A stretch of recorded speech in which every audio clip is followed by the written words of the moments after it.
Modi cabinet की बैठक में दिवाली से पहले बड़ी सौगात मिली है।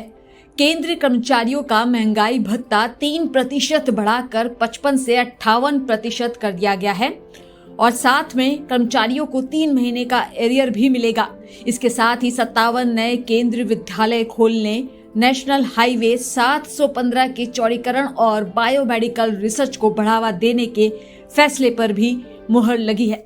हमारे सभी केंद्रीय कर्मचारियों को, पेंशनर्स को बधाई। आज से 1/7/2025 से डीए और डियरनेस रिलीफ 58% हो जाएगा, यानी 3% बढ़ा। बहुत ही बड़ी अच्छी बढ़ोतरी है ये। और करीब करीब 49 लाख एम्प्लॉयज़ और 69 लाख पेंशनर्स को इसका सीधा लाभ मिलेगा देश भर में। बहुत ही अच्छा इसका इम्पैक्ट रहेगा। साथ ही साथ जो जैसा होता है केंद्र सरकार के बढ़ाने के बाद में राज्य सरकार के एम्प्लॉयज़ को भी इसका सीधा बेनिफिट मिलता है।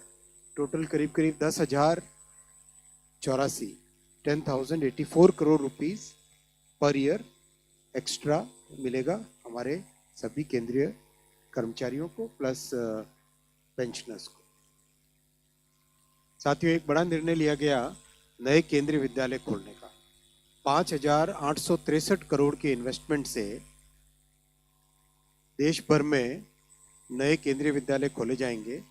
जैसा आप जानते हैं कि केंद्रीय विद्यालय एक बहुत ही अफोर्डेबल लेकिन हाई क्वालिटी एजुकेशन के लिए फेमस है। अगर आप नीचे वाला ये टेबल देखेंगे, इस टेबल में आपको दिखेगा रिजल्ट्स का कंपैरिजन क्लास 10 और क्लास 12 में। Performance of Kendriya Vidyalaya has always been significantly better than rest of the entire education system. जैसे 23, 24 और 25 के 3 रिजल्ट्स हैं यहाँ पर। 25 में तो 99.5% रिजल्ट है क्लास 10 का, क्लास 12 का 99.1% है। और कंपेयर करो अगर सीबीएसई की बाकी सब स्कूल से तो 93 वर्सेस 99, 88 वर्सेस 89, सिग्निफिकेंट। अब तक करीब देश में 1288 केंद्रीय विद्यालय चल रही हैं। 14 लाख स्टूडेंट्स हैं देश भर में। इसको और आगे बढ़ाने के लिए 57 न्यू केंद्रीय विद्यालय खोले जाएंगे। 57 न्यू केंद्रीय विद्यालय खोले जाएंगे और इसमें 20 ऐसे हैं जो जिन जिलों में एक भी केंद्रीय विद्यालय नहीं है उनमें 20 जोड़े गए हैं। 14 केंद्रीय विद्यालय ऐसे हैं जो एस्पिरेशनल डिस्ट्रिक्ट में आकांक्षी जिलों में हैं और 4 केंद्रीय विद्यालय लेफ्ट विंग, अब तो वैसे भी एलडब्ल्यूई खत्म होने वाला है जल्दी, लेकिन पुराना जो क्लासिफिकेशन था उसके हिसाब से एलडब्ल्यूई जिलों में भी। और हिली एरिया और नॉर्थ ईस्टर्न रीजन में 5 केंद्रीय विद्यालय खोले जाए। 87,000 स्टूडेंट्स को इसका बेनिफिट मिलेगा और 4,600 एडिशनल टीचर पोस्ट इससे क्रिएट होगी, जो कि बहुत बेनिफिट एम्प्लॉयमेंट में भी आएगा। 5,863 करोड़ रुपए का इन्वेस्टमेंट आएगा इसमें। कैपेक्स 2,586 करोड़ और ऑपेक्स रहेगा 3,277 करोड़ रुपीस का। पांचवा आज का बड़ा फैसला लिया गया। असम में अगर आप काजीरंगा देखें तो ब्रह्मपुत्र नदी है, उसके बाद में काजीरंगा है और उसके बाद में बड़े से पहाड़ हैं।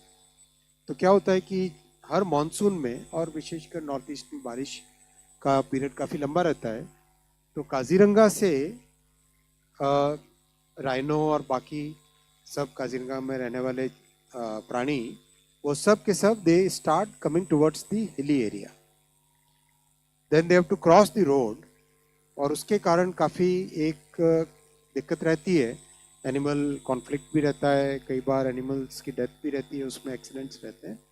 तो ये बहुत बड़ा एक इम्पॉर्टेंट फैसला लिया गया है कि कालियाबोर से नुमालीगढ़ का जो प्रेजेंट स्ट्रेच है उसको 4 लेनिंग किया जाएगा और उसमें major part will be elevated. A major part will be elevated. आप ये देखो, ये तेजपुर है, तेजपुर के बाद में ब्रह्मपुत्र नदी है। नदी के बाद में आपको देखेगा जहाँ पे आपका ये NH715 का दिख रहा है ना, येलो कलर का symbol, that is basically Kaziranga national park का मेजर एरिया। तो ये जो रोड रेड कलर में दिख रही है, this is the new Kaliabor to Numaligarh. ये नया सैंक्शन हुआ है। हाईवे तेजपुर से लेके झांझी तक का ये सेक्शन है। इसमें काजीरंगा नेशनल पार्क से जाने वाला जो हिस्सा, एक और चीज नोट करना दोस्तों, ये प्रेजेंटेशन जोहो का है और ये नक्शा मैप माई इंडिया का है, राइट? गूगल मैप्स नहीं है, मैप माई इंडिया का नक्शा। अच्छा लग रहा है ना, स्वदेशी। तो इसका मेजर पार्ट एलिवेटेड रहेगा, 34 किलोमीटर एलिवेटेड वायडक्ट रहेगा इसमें, which is passing through the Kaziranga national park. और बहुत इम्पोर्टेंट इसमें रहेगा कि जो टाइगर कंजर्वेशन, राइनो कंजर्वेशन और वाइल्ड लाइफ के नेशनल वाइल्ड लाइफ का बोर्ड है, इन सब वाइल्ड लाइफ इंस्टीट्यूट है, इन सब के साथ मिलकर बहुत सारे इनिशिएटिव्स लिए गए हैं जिससे कि एनिमल्स कोई भी उनको नुकसान ना हो। इसका एक एग्जाम्पल थोड़ा इससे अलग है, ये पेंच टाइगर रिजर्व है मध्य प्रदेश में है। यहाँ पर एक एलिवेटेड कॉरिडोर जब बना तो आप देख रहे हैं कि ये एलिवेटेड कॉरिडोर है पूरा का पूरा, और उधर नीचे से कोई भी जानवर आराम से जाएं बिना कोई कॉन्फ्लिक्ट हुए between the vehicles and the animals, ये ध्यान रखा गया है। वैसी की वैसी इसी एक्सपीरियंस को काम में लेते हुए काजीरंगा में भी सेम, और अभी ये काफ़ी एक तरीके से स्टैंडर्ड बनता जा रहा है। जहाँ भी वाइल्ड लाइफ सेंचुरीज में से कोई प्रोजेक्ट लीनियर जाता है, उस लीनियर प्रोजेक्ट्स में this kind of structure is being used. बहुत इंपॉर्टेंट रहेगा, इससे अपर असम, नागालैंड, अरुणाचल प्रदेश, इन सब की कनेक्टिविटी बहुत बढ़ेगी, और जो ह्यूमन और व्हीकल और एनिमल्स का जो कॉन्फ्लिक्ट होता था that will be properly sorted out. Sixth है, बहुत ही इंपॉर्टेंट है नौजवानों के लिए, देश के भविष्य के लिए, जो एक फाउंडेशन ले की जा रही है लगातार साइंस एंड टेक्नोलॉजी में इन्वेस्टमेंट करने से। बायोमेडिकल रिसर्च करियर प्रोग्राम का फेज 3 आज अप्रूव हुआ है with N outlay of 1500 crore. अगर आपको ध्यान होगा, प्रधानमंत्री जी की इस ऐतिहासिक तीसरी टर्म में one of the first policies approved was of bio E3।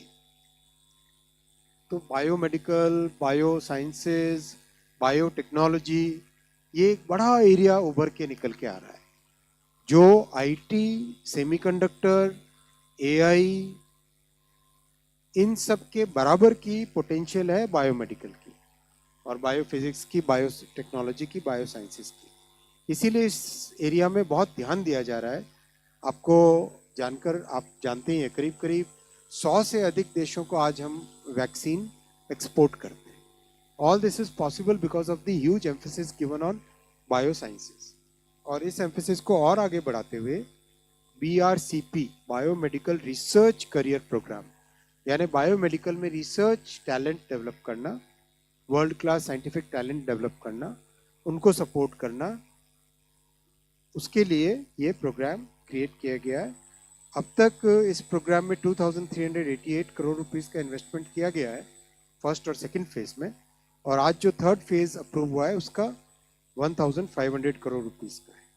ये पास्ट फेज 2 के इम्पैक्ट दिखाए गए हैं, किस तरह से 500 से ज़्यादा रिसर्च फेलोशिप्स, ओवरऑल एक बहुत अच्छा न्यू लेबोरेटरीज बनी, 130 से ज़्यादा पैटेंट्स बने, पैटेंट्स एक्सेप्ट हुए 30 से ज़्यादा, तो 2300 स्टूडेंट्स।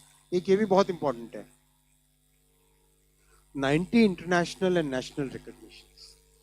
बायोसाइंसेज में इंटरनेशनल रिकॉग्निशन मिलना बहुत टफ होता है, but this we have been able to achieve because of the sustained work in this field. और अब 401 रिसर्चर्स को सपोर्ट करने के लिए over a period of 6 years phase 3 approve हुआ biomedical research career programme. Total research fellowships 192, collaborative grants 106, research management 103।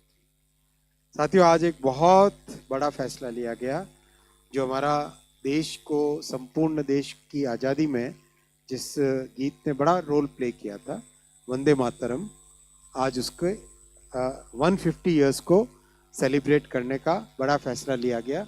देश भर में सेलिब्रेट किया जाएगा, और विशेषकर हमारे नौजवानों को, यूथ को, छात्रों को, जो कि कई बार पुराने इतिहास के साथ इतने जिनको नॉलेज न हो, जानकारी न हो, उन सब को जोड़ के उन सब में इस गीत की जो मूल भावना है उस भावना को जोड़ते हुए मनाया जाएगा। बहुत बहुत धन्यवाद। अगला स्टेशन आपकी मनचाही मंजिल खुशहाली है। खुशहाली के दरवाजे चारों ओर से खुले रहेंगे। किसान इंडिया के साथ यात्रा करने के लिए आपका धन्यवाद।